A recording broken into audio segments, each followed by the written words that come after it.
청와대 민정수석 비서관 7개월 동안 대통령을 직접 만나 보고한 적이 없다. 초유의 항명 파동을 일으킨 김영한 전 청와대 민정수석이 지인들에게 한 말이라고 합니다. 대통령 친인척을 관리하는 민정수석 비서관도 대통령을 만나기 이렇게 힘들다면 대통령에게 대면 보고를 할 수 있는 사람은 과연 누군지, 또 몇 명이나 되는지 궁금합니다. 대통령 집무실의 문고리를 잡을 수 있는 사람이 그 어느 때보다 기세등등할 수밖에 없는 상황입니다. 김영한 전 수석 항명 파동을 둘러싼 보도들을 강신혜 PD가 정리했습니다.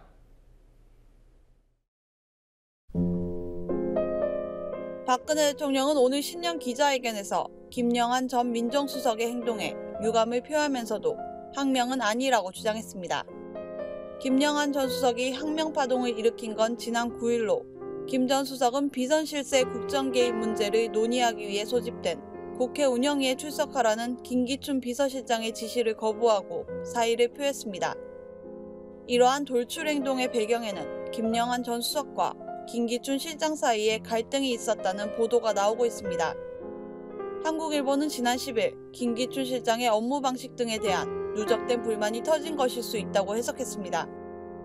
그러면서 김 실장이 민정수석의 역할을 대신하면서 김영한 민정수석의 청와대 내 입지가 모호하다는 등의 얘기는 종종 오르내렸다고 덧붙였습니다.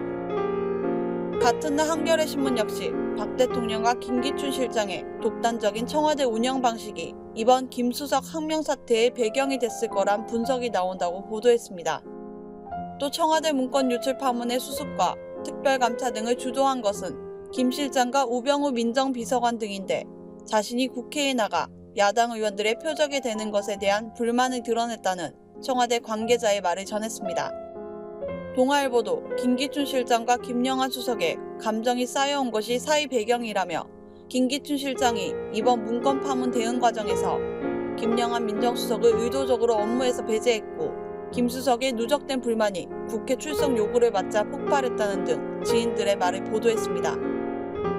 동아일보는 오늘 김영한 전 수석이 지인들에게 7개월간 일하면서 대통령에게 대면 보고를 제대로 한 적이 없다는 사실을 털어놨다고 전했습니다. 김영한 전 청와대 민정수석이 지난 10일 면직됨에 따라 박근혜 정부 취임 후 임명된 민정수석 비서관 3명이 모두 1년도 못 돼 청와대를 떠나는 기록을 쓰게 됐습니다. 곽상도 초대 민정수석의 경우 잇따른 인사검증 실패에 대한 책임을 지고 2013년 8월에 물러났습니다.